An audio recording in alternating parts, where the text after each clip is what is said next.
The Jets are in the news, as always. It's either bad or even more bad or a little bit of good. Woody Johnson has said that he is going to be willing to go out and spend some money in the offseason for a quarterback because he believes that is the missing piece for this team to make a run. Stories coming out that the betting line has the Jets favorites of getting Derek Carr or Lamar Jackson. John Harbaugh said that he's 200% sure that Lamar Jackson will be back in a Baltimore uniform. I don't know, because it doesn't look like Lamar wants to be there. It didn't look like he wanted to play for this team, because if Lamar really wanted to play, I would have crawled on a football field in that playoff game against the Bengals and try to win. And if he did, he probably would have won. It would have been even more impressive, and more money would have been pouring into his pockets if he did that and knocked off the Bengals. But Lamar Jackson is probably off the board. I think it makes a lot of sense for Derek Carr. I know a lot of Jet fans are sitting here, I don't want Derek Carr. Automatically, if Derek Carr goes to the Jets, Derek Carr would be the best quarterback in history for the New York Jets.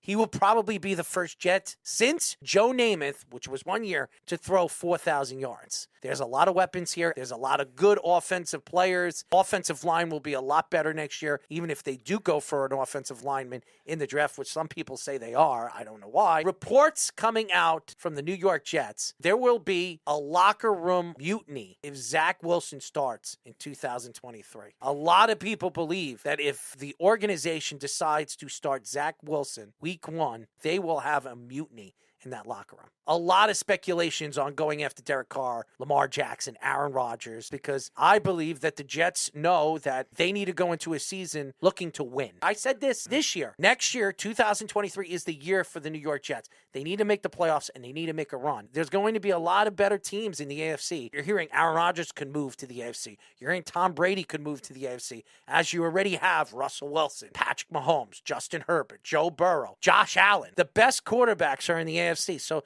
the Jets need to find somebody that can take this young, talented team to the next level. They're going to need somebody that can make every single throw. Hey, if they had Derek Carr this year, they would have won 3 or 4 more games. They would be in the playoffs right now. Losing 6 games in a row when you were 7-4 before that happened was disgraceful. And that's why Mike LaFleur is not back, and they're looking for a new quarterback to start for this organization. The landscape of the AFC, so you're going to need to just be part of this quarterback race. There's so many good young quarterbacks in the AFC. The gauntlet of those top playoff teams, especially if Aaron Rodgers or Tom Brady gets moved to one of those teams in their own division's a gauntlet. Now, Miami, the questions with Tua still, but they're also in the runnings possibly for Lamar Jackson or Tom Brady. You got the Bills, and you got the Patriots, who don't have it. The AFC North. The Browns, another team to watch too, with Deshaun Watson potentially coming back for a full season. So the Jets are going to have to make a play for a quarterback. I agree with you. Carr is probably the most likely. Lamar Jackson, I think, will end up getting overpaid by the Ravens to stay there, because John Harbaugh is giving him control of the coaching staff now. But if he doesn't get that, are the Jets going to try to spend all that kind of money just to get one player in Lamar Jackson too? Yeah, and draft stock of the Ravens Not franchise. going to happen. Joe Douglas don't like doing that. I think Derek Carr is definitely the more likely one too, because the Raiders, they might have to trade him for a day 3 pick at this rate. Bengals versus Bills. I think this is going to be a fun game. The question is, what Joe Burrow is going to show up? Is it going to be the Joe Burrow last week against Baltimore, which should have lost and was outplayed by a third-string quarterback in Huntley? If he does show up that way and he doesn't throw the ball to T. Higgins, they don't stand a chance in Buffalo. The fact that Damar Hamlin might be there, and everything that's happened with both teams since that incident over the last couple of weeks, everything has been different.